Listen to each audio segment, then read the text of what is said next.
અને મનોપચારની અંદર 11ના લેક્ચરમાં આગળ અભ્યાસ કરીશું। અને અગાઉના લેક્ચરની અંદર આપણે યોગ કે પતંજલિ ઋષિએ જે આપેલા અષ્ટાંગ યોગ છે એટલે કે 8 પ્રકારના જે યોગ છે એની અંદર આપણે યમ અને નિયમ વિશે સમજૂતી મેળવી લીધી। આ જે અષ્ટાંગ યોગમાંનો ત્રીજો નિયમ જે છે કે આસન,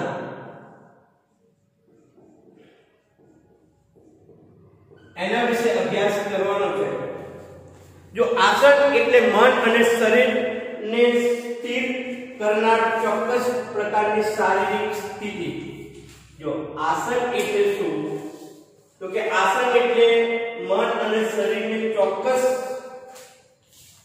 પ્રકારની શારીરિક સ્થિતિ છે। જો આસન એટલે મન અને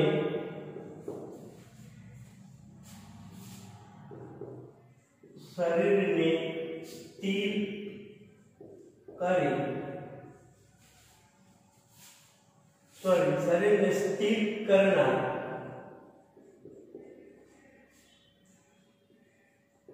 ચોક્કસ પ્રકારની શારીરિક સ્થિતિ।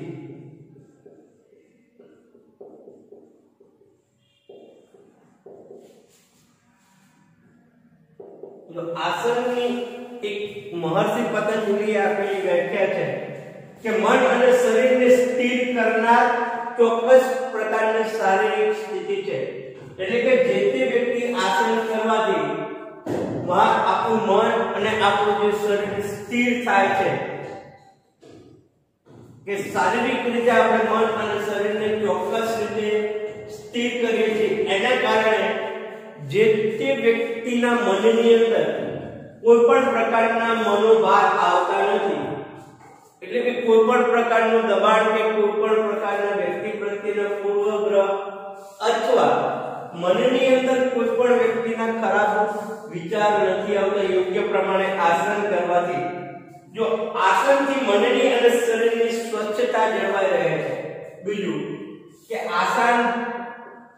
આસનથી મન અને શરીરની સ્વચ્છતા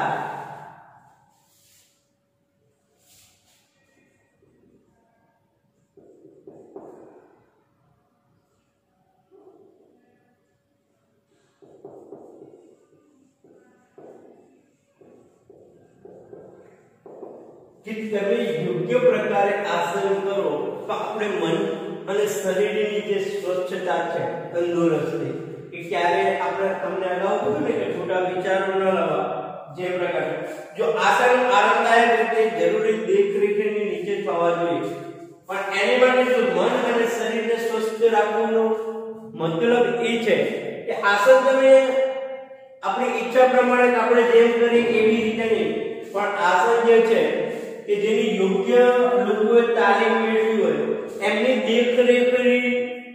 એમના દેખરેખથી અને આરામદાયક પરિસ્થિતિની અંદર જો આસન કરવામાં આવે તો એનું મન અને શરીર ચોક્કસ રીતે સ્વસ્થ રહે છે। એટલે કે આસનો આરામદાયક રીતે જરૂરી દેખરેખ નીચે થવા જોઈએ।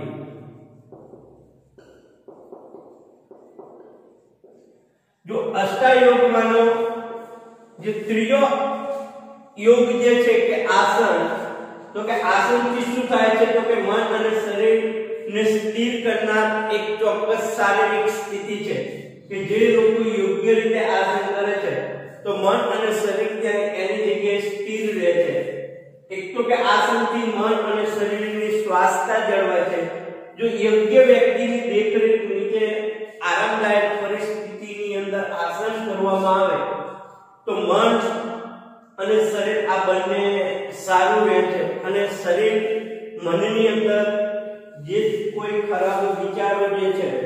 એ નથી આવતા, એટલે કે વ્યક્તિ કોઈ પણ પ્રકારની મનોવિકૃતિનો ભોગ બનતું નથી જો યોગ્ય પ્રમાણે આસન કરવામાં આવે.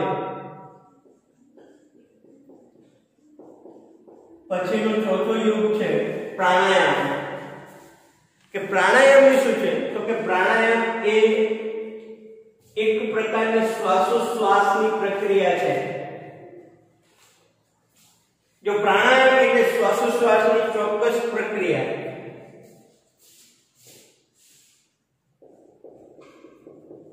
પ્રાણાયામ એટલે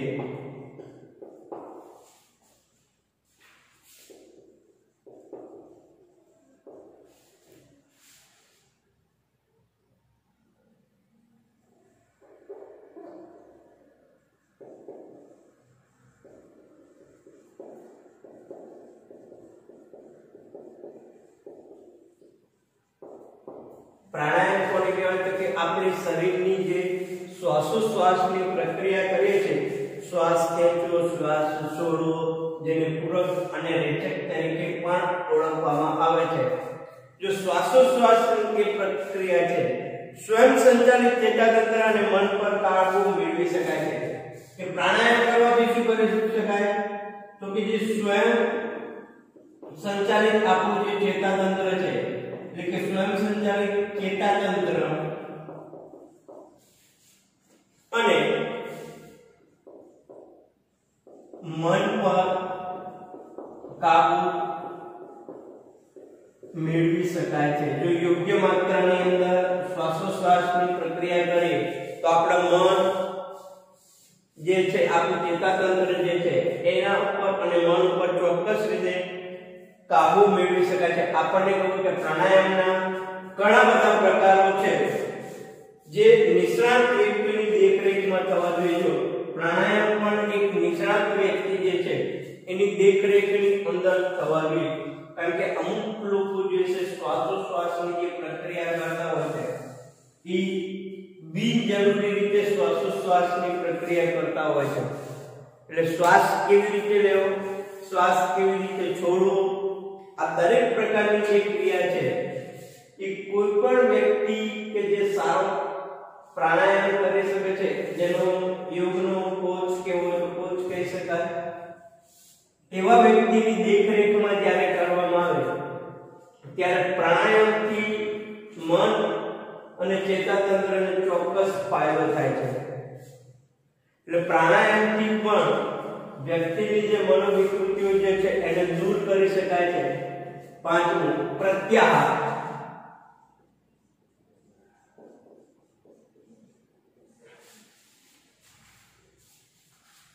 જો ચાર પ્રકારના યોગ આપણે જે જોયા છે એ પછીનો જે પાંચમો યોગ છે પ્રત્યાહાર.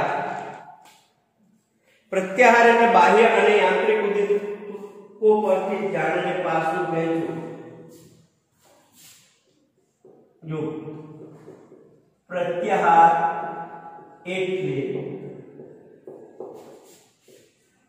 બાહ્ય અને આંતરિક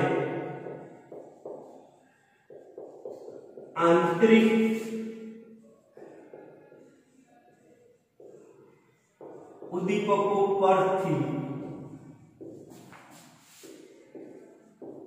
ધ્યાનને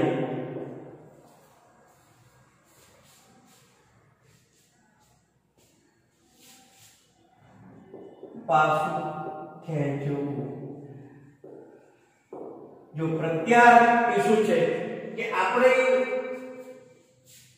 જે બાહ્ય ઉદ્દીપકો છે તે આપણી સામે છે અને આપણા આંતરિક જે ઉદ્દીપકો છે એના તરફ જે આપણું ધ્યાન ખેંચાય છે, એનો પ્રત્યાહાર યોગ કરવાથી આપણા જે બાહ્ય ઉદ્દીપકો અને આંતરિક ઉદ્દીપકો પ્રત્યે જે આપણું ધ્યાન ખેંચાય છે એને ધ્યાનને પાછું યોગ્ય જગ્યાએ લાવી શકાય છે. એટલે કે મનને એકદમ શાંત કરી શકાય છે. શિક્ષિત અને અભિસંધિત પ્રતિક્રિયાના ઘટાડવામાં મદદ કરે છે. બીજું જો કે આપણે જે કોઈ શીખ્યા છે, એટલે કે આપણે અમુક પ્રતિક્રિયાઓ પ્રત્યે ધ્યાન રાખવાનું જે શીખ્યા છે એ અને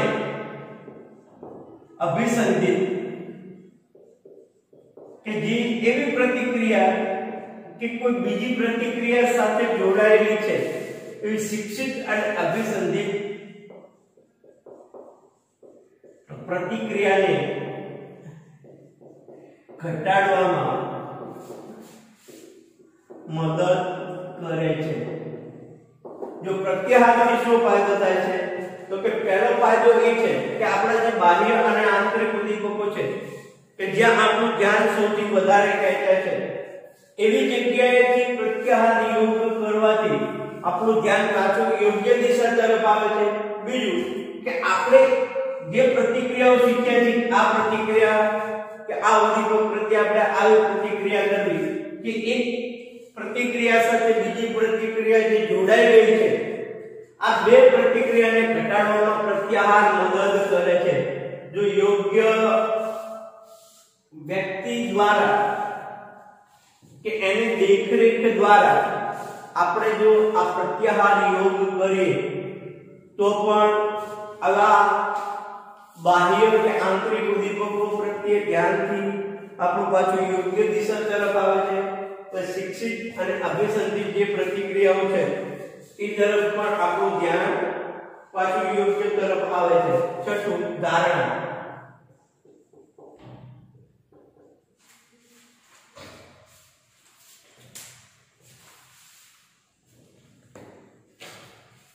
जो धारणा એટલે શું કે ધારણા એટલે મનની સ્થિરતા।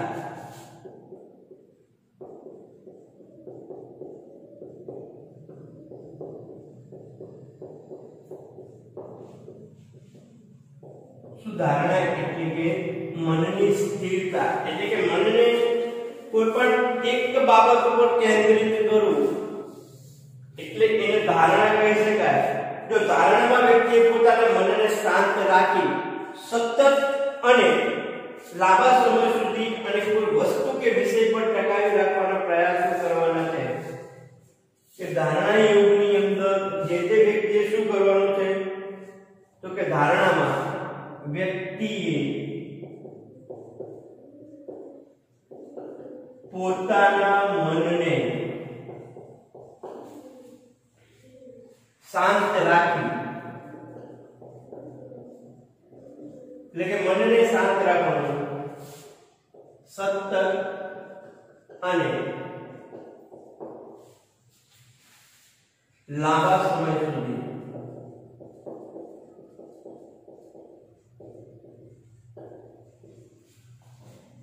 એને કોઈ વસ્તુ તેને કોઈ વસ્તુ કે વિષય પર ટકાવી રાખવાના પ્રયાસો કરવાના છે। જો શું કરવાનું ધારણાની અંદર કે આપણું જે મન છે એને કોઈ પણ એક વસ્તુ ઉપર સ્થિર રાખવાનું છે।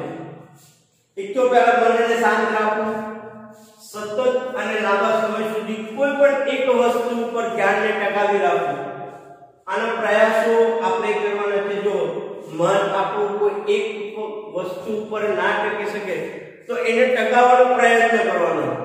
પ્રયાસ કરી તો આપણા મનને કોઈ પણ એક વસ્તુ ઉપર ટકાવી રાખવી છે આ ધારણા છે। પછી સાતમું ધ્યાન।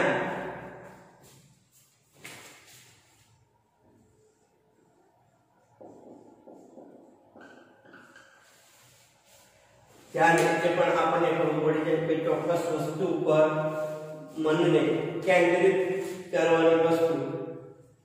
જો ધ્યાન એટલે કોઈ વસ્તુ કે ઉદ્દીપક મનનું કેન્દ્રીકરણ। ધ્યાન એટલે ચોક્કસ કોઈ વસ્તુ કે ઉદ્દીપક ઉપર મનનું કેન્દ્રીકરણ એને ધ્યાન કહેવાય કે કોઈ પણ એક ચોક્કસ વસ્તુ જે છે એ વસ્તુ ઉપર અથવા કોઈ પણ એક ઉદ્દીપક ઉપર મનને કેન્દ્રીકરણ કરવાની પ્રક્રિયા છે. જો શું છે ધ્યાન, તો કે કોઈ પણ એક વસ્તુ લો કે કોઈ પણ એક ઉદ્દીપક લો, ત્યાં મનને કેન્દ્રિત કરવાનું છે. હવે આ કેન્દ્રીકરણના ગુણને લીધે ધીમે ધીમે ધ્યાન જેના પર કેન્દ્રિત કરવામાં આવ્યું હોય તે ઉદ્દીપક અને ધ્યાન કરનારા વચ્ચે એક હોવાનો ભાવ જન્મે છે. શું કે આપણે કોઈ પણ એક વસ્તુ કે એક ઉદ્દીપક ઉપર જ્યારે ધ્યાન આપી તટસ્થતાથી, જ્યારે તો બાહ્ય બીજા ઉદ્દીપકો પ્રત્યે નહીં પરંતુ ફક્ત કોઈ પણ એક ઉદ્દીપક કે એક વસ્તુ ઉપર જ્યારે ધ્યાન આપી ત્યારે એની વચ્ચે એક સરખા ઉદ્દીપક કે વસ્તુનો ભાવ હોવાનું કારણ જન્મે છે. આઠમું અને લાસ્ટ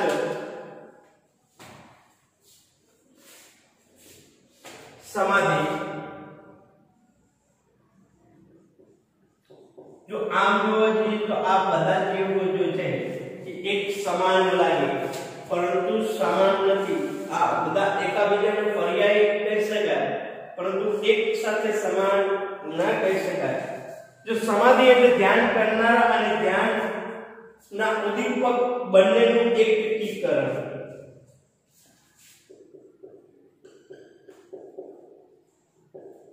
સમાધિ એટલે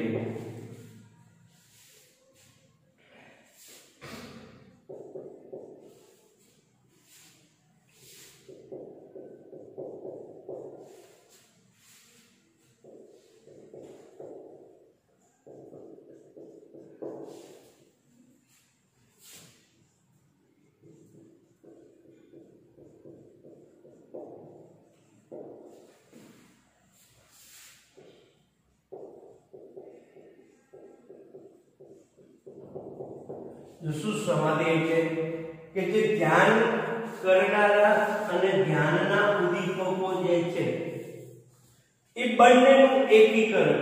એટલે કે આપણે જે કોઈ પણ ઉદ્દીપક પ્રત્યે ધ્યાન આપીએ છીએ તે આપણું કહેવાય અને એક ઉદ્દીપક છે બંનેનું એકીકરણ. એના સિવાયના કોઈ બીજા બાહ્ય ઉદ્દીપકો પ્રત્યે ધ્યાન ના આપવાની જે ક્રિયા છે એને સમાધિ કહેવાય. કે એક તટસ્થ આપણા ઋષિ મુનિઓ ત્યાંની અંદર મગ્ન રહેતા. આપણે ખબર કે બીજા કોઈ ઈશ્વરને પસંદ કરવા માટે જે લાંબા સમય સુધી જે વ્યાખ્યા રહેતા એને સમાધિ તરીકે ઓળખવામાં આવતું. જો આ અષ્ટાંગ યોગ સમાધિ જે છે એ અષ્ટાંગ યોગનું અંતિમ ચરણ છે. આ પછી બીજો જે ધ્યાનનો પ્રયોગ હતો કે ભાવાતીત ધ્યાન. શું ભાવાતીત ધ્યાન? અસાના વાત કરીએ કે ભારતીય જે અભિગમો જે છે એના વિશે હતા કે ભારતીય અભિગમો મનોપચાર માટેના બે અભિગમો હતા. એક યોગ અને પતંજલિ અષ્ટાંગ યોગ અને બીજું ભાવાતીત ધ્યાન. એ ભાવાતીત ધ્યાન જે છે એ પણ આપણને આગળ ખબર કે સમાધિ જે છે એ શું છે તો કે અષ્ટાંગ યોગનું 8મું પગથિયું છે કે જે તે વ્યક્તિ કોઈ પણ એક ઉદ્દીપક પ્રત્યે અને વ્યક્તિ બંનેનું એકીકરણ થવું, એક થઈ જવું. જો માનસિક સ્વાસ્થ્યની જાળવણી અને એની વૃદ્ધિ માટે ધ્યાનનો અંતિમ ઉપચાર પદ્ધતિ તરીકે પણ વિશ્વસ્તરે બહોળો ઉપયોગ થવા લાગ્યો છે. કે ધ્યાન જે છે એનો વિશ્વસ્તરે એટલે કે ઘણા આ વિશ્વની અંદર આપણી જ્યારે માનસિક સ્વાસ્થ્ય જાળવવું હોય તો લોકો એવું કહે છે કે આપણા ઋષિ મુનિઓ કે આપણા ધર્મશાસ્ત્રની અંદર એવું કહેલું કે વ્યક્તિએ ધ્યાન ધરવું. કોઈ પણ પ્રકારની જ્યારે સમસ્યા મનની અંદર ઉદ્ભવ થાય ત્યારે એમાંથી બહાર નીકળવા થોડોક સમય ધ્યાનની પરિસ્થિતિની અંદર બેસી જવું તો પોતાના ની શુદ્ધિ માટે આ ધ્યાન કરી શકાય. જ્યારે અમુક આંતરિક કે બાહ્ય સ્થાન પર મનની કેન્દ્રિત થઈ શકવાની ટેવ કેળવાઈ જાય ત્યારે તેનામાં તે સ્થાન તરફ અખંડ સ્વરૂપે વહેંચવાની શક્તિ આવે છે, જેને ધ્યાન કહે છે. જો ધ્યાન એ ભાવાતીત ધ્યાનની અંદર ધ્યાન કોને કહેવાય કે જ્યારે અમુક આંતરિક કે બાહ્ય સ્થાન પર કે આંતરિક બાબત અને બાહ્ય બાબત પર કેન્દ્રિત થઈ શકવાની એટલે કે એના તરફ કેન્દ્રિત થઈ શકવાથી ટેવ કેળવાઈ જાય ત્યારે તે સ્થાન તરફ અખંડ સ્વરૂપે વહેંચવાની શક્તિ એટલે કે એનાથી બહાર નીકળવાની અને કોઈ પણ ચોક્કસ વસ્તુ પર ધ્યાન કેન્દ્રિત કરવાની જે શક્તિ છે એને ધ્યાન કહે છે. જો સ્વ વિશેની સાચી જાગૃતિ જગાડે છે. ધ્યાન જે છે એ આપણને પોતાના વિશેની સાચી જાગૃતિ જગાડે છે કે કોઈ પણ વસ્તુ પ્રત્યે જ્યારે આપણે ચોક્કસતાથી ધ્યાન ધરીએ તો આપણને એવું લાગે કે ના આપણે છીએ એટલે કે પોતાની જાગૃતિ તરફ પાછું વળે છે. જો મહર્ષિ મહેશે એટલે કે એક ઋષિ મહર્ષિ મહેશ એમને સમગ્ર વિશ્વમાં ભાવાતીત ધ્યાનનો પ્રચાર કર્યો છે. એમને આખા વિશ્વની અંદર મહર્ષિ યોગ જે છે એમને આખા વિશ્વની અંદર ધ્યાનનો પ્રચાર કર્યો કે મનને શુદ્ધ કરવા માટે વ્યક્તિએ ધ્યાન જરૂરી. જો એમને યુરોપ અને અમેરિકા આ બે સંસ્થાઓ અને અન્ય યુનિવર્સિટીઓમાં થયેલા સંશોધનના પરિણામો દર્શાવે છે કે એમને ધ્યાન માટે યુરોપનો અમેરિકાનો કે બીજી અન્ય યુનિવર્સિટીઓ એની અંદર ધ્યાન માટેના જે સંપૂર્ણ સંશોધનો થયેલા છે એને પોતાના પુસ્તકની અંદર એમને દર્શાવે છે.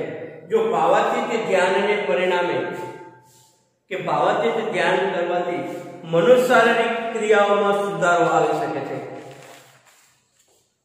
એક તો કે મનોશારીરિક ક્રિયામાં સુધારો આવે, પછી બીજું કે આપણા જે મનોભારો છે એ મનોભારો ઘટાડી શકાય છે. માનસિક સ્વાસ્થ્ય આપણું જે માનસિક સ્વાસ્થ્ય છે એની અંદર સુધારો થાય છે, પ્લસ આપણા સુખની અંદર સુધારો થાય છે. જો ભાવાતીત ધ્યાન કરવાથી શું થાય તો એક તો કે માનસિક સ્વાસ્થ્ય સારું થાય, કોઈ પણ વ્યક્તિ પ્રત્યેના મનોભાર ઘટાડી શકાય અને આપણા સુખની અંદર વધારો થાય છે. તેમજ જોવા જઈએ તો સ્વ જેવો ખ્યાલ આપણા અંદર જોવા મળે છે ભાવાતીત ધ્યાનથી. જો આ ધ્યાનમાં ચોક્કસ શબ્દ કે મંત્રના સતત અને યોગ્ય ઉચ્ચારણથી મન નીરવ બનતું જાય છે. કે ધ્યાનની અંદર શું કરવાનું કે આપણે કોઈ પણ પ્રકારનો એક શબ્દ ધારો કે ધ્યાનની અંદર બેઠા હોય તો શાંતિ શાંતિ શાંતિ ઓમ જેવો જે ઉચ્ચાર કરીએ છીએ એનાથી મન આપણું જે છે એ નીરવ બનતું જાય છે. એટલે કે માનસિક અને શારીરિક આરોપણમાં સુધારો થાય છે. કે ધ્યાન ધરવાથી આપણી માનસિક અને શારીરિક સ્થિતિ જે છે એ પણ એકદમ સારી બને છે અને આપણી જે અસરકારકતા જે છે એમાં વૃદ્ધિ થાય છે. તો જો કે મનોભાર કે મનોચ્ચાર વિશે ભારતીય અભિગમ જે છે એ યોગ ના 8 જે અષ્ટાંગ યોગો છે એ અને ભાવાતીત વ્યવસ્થિત અને યોગ્ય વ્યક્તિની દેખરેખની અંદર કરવામાં આવે તો જે તે વ્યક્તિનો ઉપચાર સારો કરી શકાય છે. એની માનસિકતાની અંદર સુધારો લાવી શકાય છે. જો કોઈ પણ ડોક્ટરો જે છે આપણા રોગ મટાડી શકે છે, પણ માનસિક રોગો જે છે અમુક કે બાહ્ય ઉદ્દીપકો જે આપણા મનની અંદર ઘર કરી જાય છે એને શાંત કરવા માટે મહર્ષિ યોગે આપેલા પતંજલિ આપેલા 8 જે અષ્ટાંગ યોગો છે અને ભાવાતીત જે જ્ઞાનની અંદર મહર્ષિ મહેશે જે કહેલું છે એ યોગ્ય રીતે ધ્યાન ધરવામાં આવે તો જે તે વ્યક્તિનું માનસિક અને શારીરિક સ્વાસ્થ્ય સારું બનાવી શકાય છે. અહીંયા જો આપણે જે 7મું ચેપ્ટર જે હતું સલાહ અને મનોપચાર એ અહીંયા આપણે સંપૂર્ણ રીતે પૂરું કરીએ છીએ. હવે આનું જે હોમવર્ક છે હોમવર્કની અંદર સ્વાધ્યાય તમારે નોટબુકમાં લખી લેવું. જો આપણે જે મનોપચાર માટેના અભિગમો જે 4 આપેલા હતા, બોધાત્મક અભિગમ, વાર્તનિક અભિગમ, કાલરોજસનો અભિગમ અને મનોવિશ્લેષણવાદ અભિગમ, એ અભિગમના જે પ્રશ્નો જે છે એ તમે સ્વાધ્યાયની અંદર નહીં લખો તો ચાલશે, પરંતુ જે યોગ્ય જે છે અને આપણે જે સંપૂર્ણ રીતે સમજાયા છે એ તમારે સારી રીતે યાદ કરી આ સ્વાધ્યાયની અંદર લખી લેવા.